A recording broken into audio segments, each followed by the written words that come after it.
we are clear-eyed that the PRC is waging a campaign of military, diplomatic, and economic pressure against Taiwan.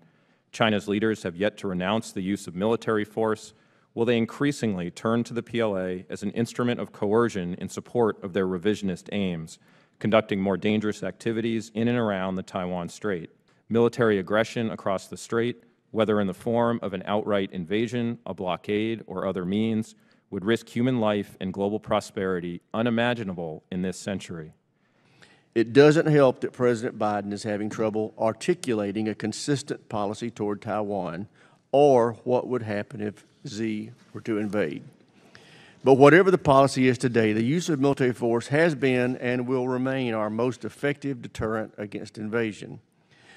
But for that deterrent to be credible, our military must be fully prepared for this conflict. I'm very concerned that we're not there yet. We need to grow our Navy and improve our capabilities in space and cyberspace. We also need to reinforce capabilities of our allies in the region. If a Chinese invasion cannot be deterred, it will be catastrophic for Taiwan and the United States. And I will disagree with the Chairman. I think that policy remains very clear. It is a one-China policy, but crucially, China will not be reunified by force. And the main challenge that we have with this policy right now is that China has been intimating that they will do it by force. So we have a clear policy to deter that.